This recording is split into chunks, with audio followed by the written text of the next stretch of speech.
بسم الله الرحمن الرحيم الحمد لله رب العالمين وأصلي وأسلم على من بعث رحمة للعالمين وعلى آله وصحبه أجمعين. Assalamu alaikum wa rahmatullahi wa barakatuh. I'm your brother Abu Abdissalam, speaking to you live from the blessed city of Mecca, Meccatul Mukarramah. I am a few miles away from the Haram. Alhamdulillah, we finished the Taraweeh of the 11th night of Ramadan here in Mecca. Now, why you should thank a beggar? Now, the Prophet ﷺ, he said that charity never decreases wealth. Now, I want you to think about this hadith. It's a very powerful hadith, and it can literally change the way you think, and it can change the way you earn, in fact.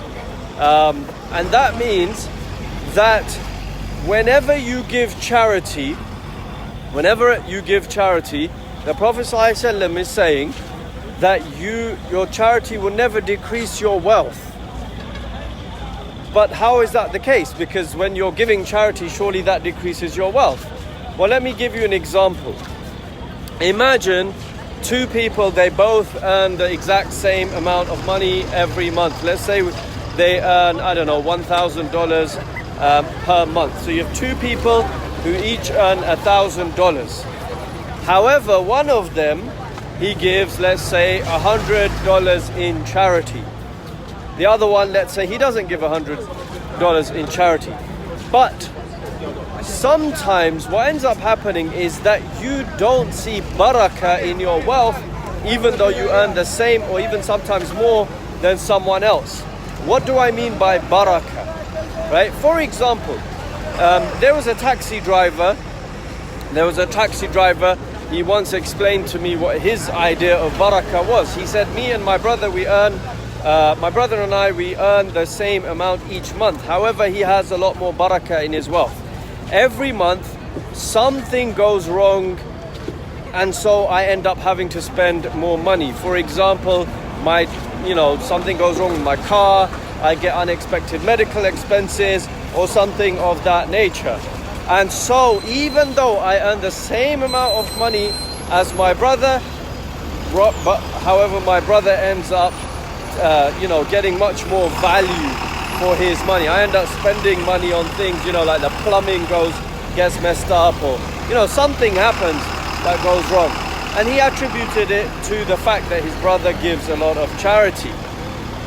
And this is what I was saying. So two people could earn the exact same amount of money, but one person, he ends up wasting a lot of his wealth on things that normally would not have happened to the other person. And this is the importance of giving charity.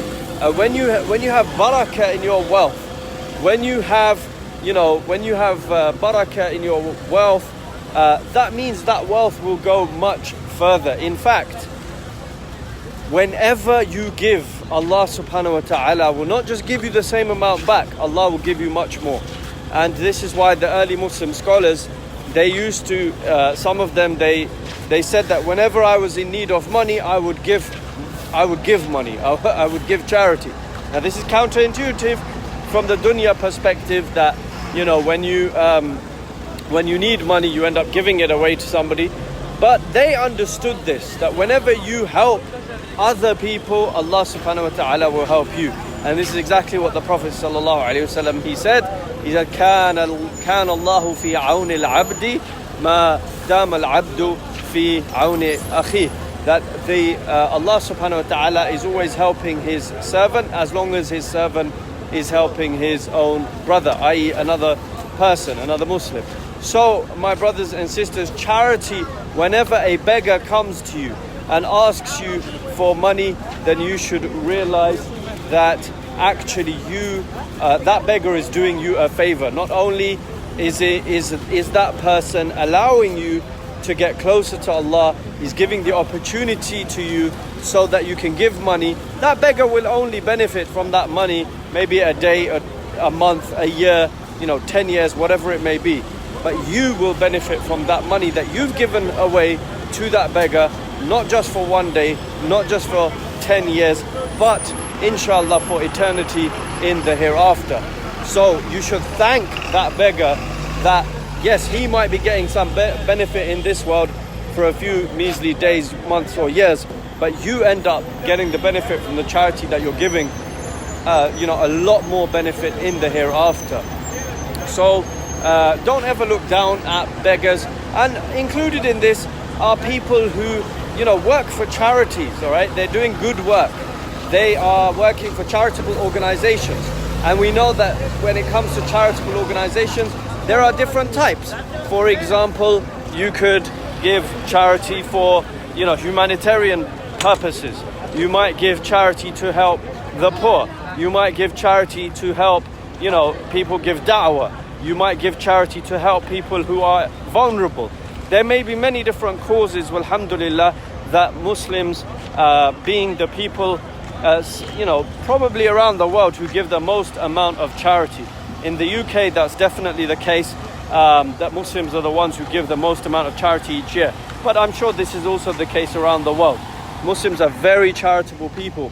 And, we should look at, I saw some posts on Facebook, people complaining that charity organizations are sending them emails and, constantly asking people for money. You need to remember that these guys, they're often giving up their time to be able to fundraise. And, fundraising is very difficult. It's not, it's quite tough because you're asking somebody for wealth for the sake of a charitable cause. It's not going into your pocket.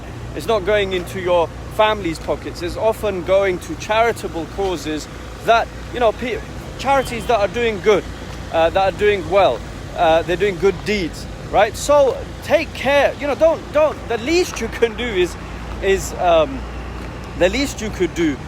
make dua for them, okay? If you don't want to give them money, but don't complain about, these people are, asking for money and it's Ramadan. Of course they're going to be asking for money. That's precisely what they're doing, and inshallah they're getting reward for that. And if you're being a miserly, stingy person, that not only do you not want to give them money, but you're complaining about the fact that they're asking, it's not a dignified thing very often. It's very difficult to ask people to donate to various charities. So I'm not talking about any one particular charity. Everybody has different causes that they like. Get closer to Allah subhanahu wa ta'ala in ways that you feel that you can do. Everybody's got different causes that are beloved to their heart.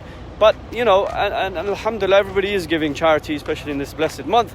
But don't complain when you see other people doing good work, even if they're asking constantly. A lot of charities are really struggling to just make ends meet, to try and, fulfill the services that those charities are, that is in the remit of those charities. Now, having said that, we need to obviously be careful about which charities we give money to make sure that we try and make the maximum and the best use of our money and our sadaqah, inshallah. So do your due diligence, of course, that goes without saying. But anyway, in the end, this is the reason why we should thank not just beggars, but also those who are helping us get closer to Allah subhanahu wa ta'ala by finding means or by giving us the means to give charity. And just remember, charity never decreases wealth. وصلى الله وسلم وبارك على نبينا محمد وعلى آله وصحبه أجمعين. I'm your brother Abu Abdissalam, speaking to you from Mecca. Assalamu alaikum wa rahmatullahi wa barakatuh.